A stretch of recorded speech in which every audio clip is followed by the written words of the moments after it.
Sponsored in part by Brother Nero's. Every spoonful packed with deliciousness, guaranteed to make you obsolete. Brother Nero's. Get your box today. They make sure you ain't deleted. Delete, delete, delete. This week's episode of Monday Night Raw can be summed up in two very simple words.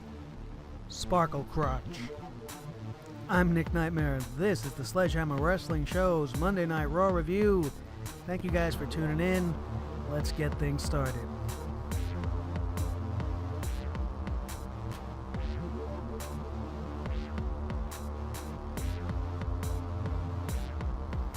So, I sit down Monday night every single week with the hope and the desire to see the WWE take Raw and turn the corner. But that simply is not the case, as week after week after week, the shows are progressively getting worse. 3 hours I sat through shaking my head because nothing at all made sense. And I have two very clear examples of this, and we'll get to those. But before I start tearing into Monday Night Raw, I want to talk about the one feel-good moment that happened all night. And it happened at 11:05. 11:05, we had the return of Bill Goldberg. Now, you know, I've always been a WWE guy back during the Monday Night Wars. You know, I was very pro WWF, but I did not miss WCW Nitro. I always had it taped or knew somebody that had a copy, and quite often I'd be flipping the channels back and forth and would miss certain things here and there, but there were certain things in WCW I didn't miss, and that was if Goldberg was coming on. Not to say that I was a fan, but I was caught up in the whole streak and everything, and one of Raw's biggest mistakes last night is going back over and over and reminding us of a time when Monday Night Raw was the place to be. Wrestling on Monday nights used to mean so much to so many of us. And as wrestling fans, to see that when we come back from a commercial break or before they left for commercial break, we would highlight a piece of Goldberg's career. And you would show the fans these little snippets of his rise to power and some of his best matches, his debut versus Hugh Morris, his match where he won the title from Hogan.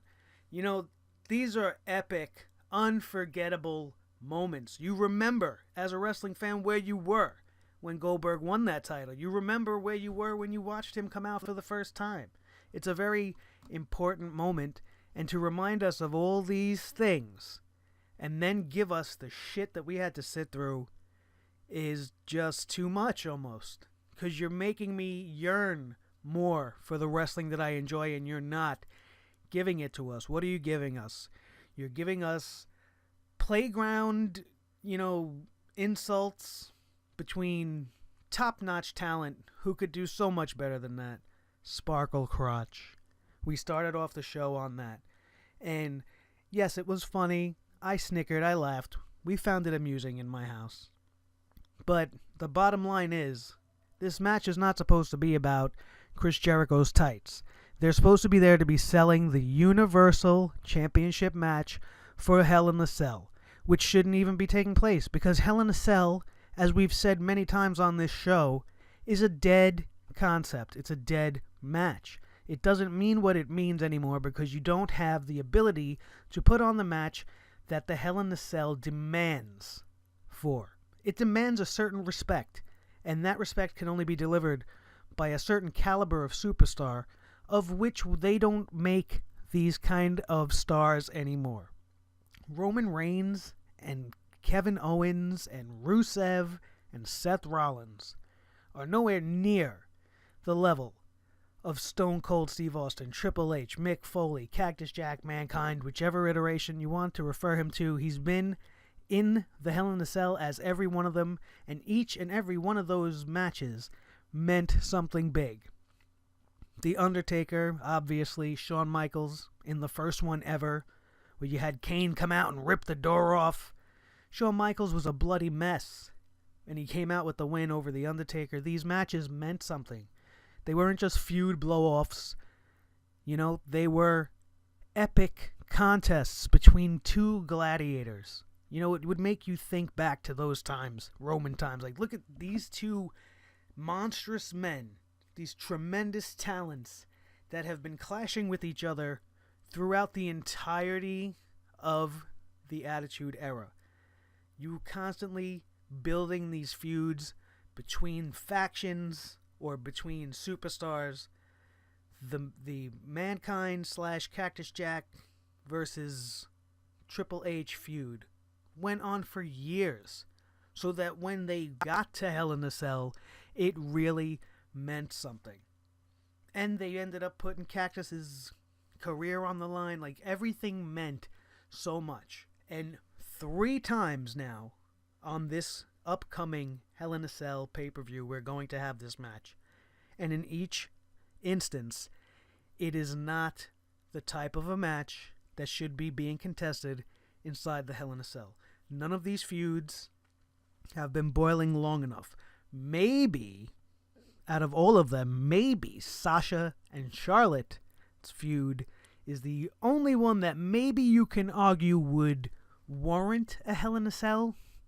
But I don't want to see 2 beautiful women in a cage trying to kill each other to please the fans because it's Breast Cancer Awareness Month. That's not what the Hell in a Cell's for. And it's not a sexist statement. A Hell in a Cell is not for women. I want to see the women being used properly, and this is not the proper way to use them. You're putting them in a very dangerous situation, and now by making them the main event, supposedly, as rumors are pointing to, this being the show to close the show, you're putting this pressure on these girls to close Hell in a Cell. They're going to have to follow whatever Owens and Rollins do, and Reigns and Rusev do. That's not fair. And I don't even want to see it. I'm not anticipating the show at all. And it's not because they're girls. It's because it's an unnecessary thing. All they're trying to do is sell network buys and push the pay-per-view and their Women's Month agenda. And it's not fair to the girls. I don't like it. Somebody's going to get hurt. Ric Flair was talking shit on his podcast saying that Charlotte has got some kind of spectacular thing planned. I don't want her to do anything spectacular. I just want them to wrestle. Go back to their feud in NXT where this whole revolution began. They didn't need cage matches. They didn't need any gimmicks. They just went out there and wrestled. 30-minute Iron Woman matches. Wrestling. You know? Old school, classic combat wrestling. Mat technician. High flying. High impact. No big giant spots in every single match. No risk of injury like that. Taking unnecessary risks in every match. They went out there and wrestled. These girls can wrestle. This is supposed to be a fucking wrestling show.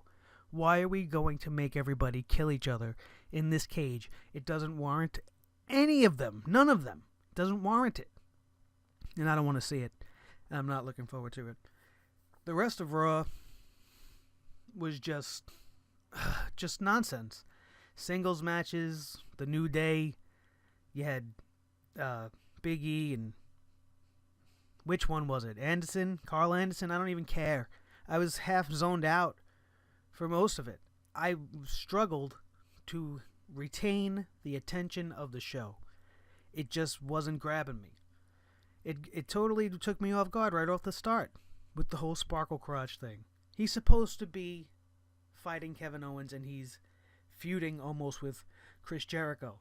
That ridiculous red title belt is nothing more than a prop on Kevin Owens' shoulder, and it means nothing.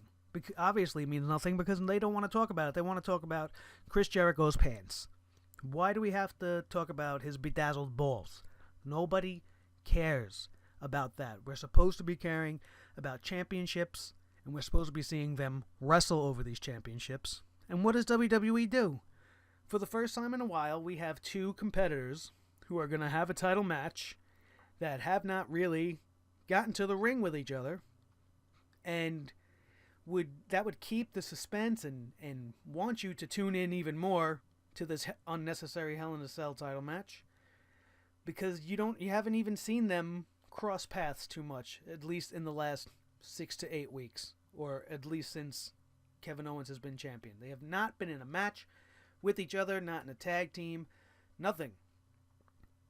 But they will be, and they ruined it, because next Monday they scheduled a triple threat match: Jericho, Owens, and Rollins. And this comes after Stephanie McMahon asks Chris Jericho and Kevin Owens to put their little grievances aside, because earlier in the night we had a little scuffle between the two of them, which didn't matter, again, because we all see this coming. But, Stephanie, in the beginning of the show, is like, you got to get on board with each other. I need my two generals to be on the same page. No more fighting. Okay, so they squashed the beef right there. And then you schedule them in a match next week. Are they booking the show on the fly and forgot what they just did? I don't understand what I'm watching. And they don't understand what they're writing. And it's apparent in what's coming across the screen, because I just can't take it anymore. Bill Goldberg was the only thing good about Monday Night Raw. A 50-year-old, one-time appearance guy, as far as we know. He's going to come in, he's going to do this one match. This one-time appearance by a legend is the only thing that got me invested in Raw. And I had to sit through 3 hours of garbage to get to it. That was unnecessary. He could have came out at 10 o'clock. You put me to sleep through most of the show, and I have to struggle to get to Bill Goldberg. And then he makes me feel good. He made me feel good. He was fantastic on the mic. You could see he was a little nervous, but then he started to shake it. And it felt like wrestling again. And that scares me, because the only thing of the whole night, with all the talent that they have on Raw, that generated any type of interest or respect from me, is Bill Goldberg. It's not sad to say, because the man deserves respect. I was very happy to see that Denver gave him the respect that this return deserves. He was instrumental during a pivotal point in the world of pro wrestling. The Monday Night Wars will go down in history as the greatest time in professional wrestling. It will never ever happen again, which sucks for us, because competition is what forces people to up their game. And the only the only people taking any type of competition seriously is SmackDown. They know they're viewed as the second tier show, and the talent on that show doesn't want to believe it. And the writers of that show don't want to believe it either. And they're writing SmackDown more like episodes of NXT, more and more every week. And that comes from the writing staff, which was promoted from NXT to SmackDown. And it's a testament to them that they have not allowed the upper echelon to mess with SmackDown and make it follow the model of Raw more. They're threatening to do so. Vince McMahon, for some reason, is not happy with SmackDown, reports are claiming. I don't see why. Its ratings are steadily rising, and it's definitely, on this show's opinion, the better of the two shows consistently since the brand split. Pay-per-views and weekly shows included. Really not much else to highlight, because there were no highlights for Raw. We had the interview with Charlotte and Sasha, which again, unnecessary. And Lita going out there and talking about how they're now going to be in the same class as Austin and The Rock and The Undertaker, as we mentioned earlier. No, they're not. No, they're not. Because they can't do what those guys did. They're not allowed. And I wouldn't want to see Charlotte's face streaming with blood. I don't want to see little 60-pound Sasha Banks getting thrown into a steel cage by somebody twice her size, doing stupid bumps off the top rope. I mean, people are saying they're not going to use the cage. I say they have no choice but to use the cage. In order to sell this match and to do what this history they want to do, they have to. They're going to throw each other into the cage. I don't want to see it, But it's going to happen. Again, like we said earlier, this is terrible. And these promos, these interviews were terrible. Charlotte shows more and more every week that her wrestling ability notwithstanding, her promos and her character and her charisma are just fucking... They lack so tremendously that I don't care. When she starts talking, I'd rather hear cats howling outside my window. She just has no reason to get me involved in what she's saying. She shows no passion. And when she does it overly so that she comes off as acting. Sasha Banks, her delivery is much more natural, but everything she's saying too, it doesn't matter. It doesn't matter. This match shouldn't be happening, and there's nothing either one of you can say that's going to change my mind. What else did we have? We had, Braun Strowman again. Now, this pisses me off because it makes me feel like the WWE thinks that we are stupid, and that we also must think Mick Foley is as dumb as shit. Because if somebody keeps asking you for competition, why would Mick Foley, who's been an active wrestler and knows what real competition is, just keep throwing more and more jobbers at Braun Strowman? He has every reason to be pissed off, but as a fan, I get pissed off because Mick Foley wouldn't do that. You telling me Mick Foley can't find somebody in the back worth Braun Strowman's time? That's absolutely ridiculous. Feed him a Mark Henry. You know, this is the perfect opportunity, as much as I don't want to see them, to bring out a guy like the Big Show and let the big man take the Big Show out. But week after week, he keeps getting three weasels that don't mean shit, and he says he's going to take matters into his own hands after he squashes these three guys like bugs, and says he's going to come to the back and find some competition on his own, and Sami Zayn's music hits. And my heart immediately sinks into my stomach, because this only means that Sami Zayn is going to be the next one to lose to Braun Strowman. My only hope in this whole thing is that they allow Sami Zayn to perform and maybe get the win off of this big guy and start building Sami Zayn. Maybe a feud versus the big man here, David versus Goliath, can work in the favor of Sami Zayn. But I'm terrified, because as the track record of the WWE shows, the NXT guys get no respect. Just take a look at what they're doing to a guy like Neville. Yes, Bo Dallas, NXT former World Heavyweight Champion. Neville, also former NXT World Heavyweight Champion. These guys, when they were wrestling down there, were killing it. And what are they doing here? Here they're now deciding to build Bo Dallas after he's been on the roster for almost maybe 2.5 years already. But in the process, you're squashing Neville. Are you serious with that match? And a clean pin, not even with little dirty tactics. You had Curtis Axel on the outside, maybe could have made a difference, but it didn't, and it made Neville look foolish. Another NXT alum made to look foolish at the expense of Bo Dallas, who in the end of this whole segment was just about him turning on Curtis Axel, and that's the feud we're going to get. We're not going to get Bo Dallas versus Neville. This didn't start that. We're going to get Bo Dallas versus Curtis Axel. It makes no sense. This nonsense continues when we go to Dana Brooke versus Bayley. Now, it is very clear, if you watch this match, and if you think I'm lying, go back and watch. The finish of this match was fucked up by Miss Piggy, because she can't peel a cucumber or tie her shoe or walk and chew bubblegum at the same time, let alone pull off a cohesive and any kind of wrestling match at all. She can't do it. She's terrible. The way she takes bumps, the way she throws bumps, she literally almost hurt Bayley a few times in that match. Bayley could have ended up injured, and at the end, the finish was supposed to be a cheat win. It was supposed to be a cheap victory. She was supposed to put her feet on the ropes. She was too far from the ropes, and she couldn't do it, so what happens? It's made to look like she just cleanly beat Bayley.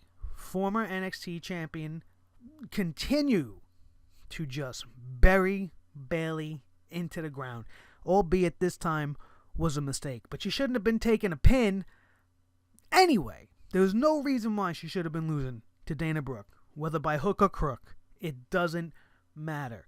Bayley is being booked terribly. Sami Zayn being booked terribly. Neville and Bo Dallas. The whole history since they've been brought up. Terrible booking.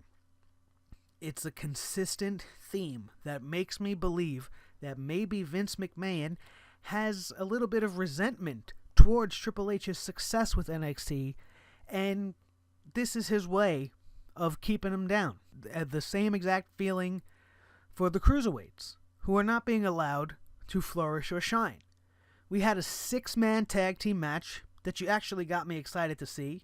TJ Perkins, Rich Swann, and Cedric Alexander versus the team of Drew Gulak, Tony Nese, and Brian Kendrick. This is going to be a pretty good match, I thought, if they give the guys time. And they gave them about 8 minutes. And in that 8 minutes, 3 minutes of them were spent watching the goddamn commercials. Again, the commercial plague strikes again. We missed the entirety of that match.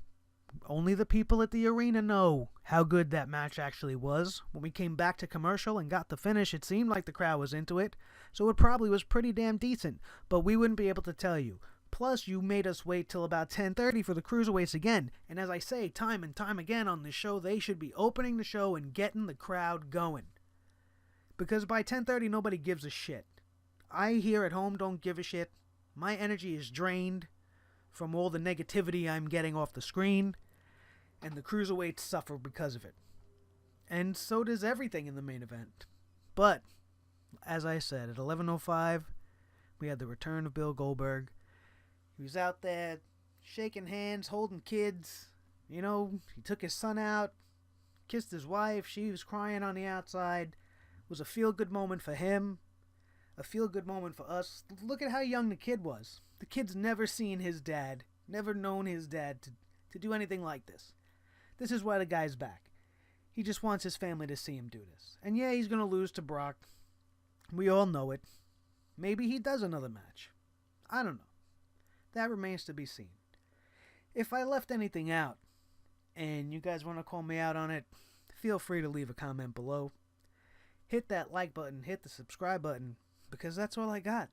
That's all I got for Raw. It was fucking terrible, aside from Bill Goldberg, as usual. And I'm looking forward to tomorrow night's SmackDown Live to see what we got.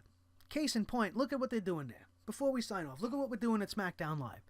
In 3 weeks' time, they took James Ellsworth and made him a bigger star than every single person we're seeing on Raw. He is over more than the entire Raw roster. People are getting behind and are pulling for James Ellsworth to win this impromptu World Heavyweight title match at the demands of Daniel Bryan tomorrow night on SmackDown Live. Tune in and watch if you don't believe me. Look at the reaction this kid's getting. He's about 90 pounds soaking wet. He's got a face only a mother can love. But the WWE Universe is starting to love him too. And good for him. I don't expect him to be crowned the World Heavyweight Champion over AJ Styles. He got his cheap win last week. He's not going to win again. But it's a feel-good story. It feels like wrestling. You're getting behind the underdog.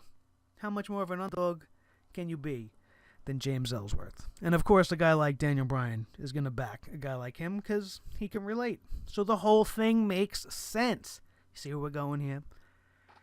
Thank you guys once again for tuning in. I am Nick Nightmare. This has been the SledgeHammer Wrestling Show. Please hit the like button. Let me know you like what we're doing. Leave a comment below. Let me know what you're thinking. We are currently uploading our Halloween Havoc WWE 2K17 generated special featuring commentary by me. It's going to be a good show, guys. It's going to be 2 parts. The first part's going to have 2 matches. The next part, the second part's going to have the main event. I suggest you tune in. When you do, please hit the like button. If you have not subscribed, I don't know what you're waiting for.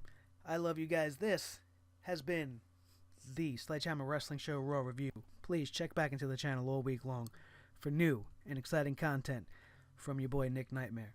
For my boy Blue, the Snowball Microphone. Have a good one, guys.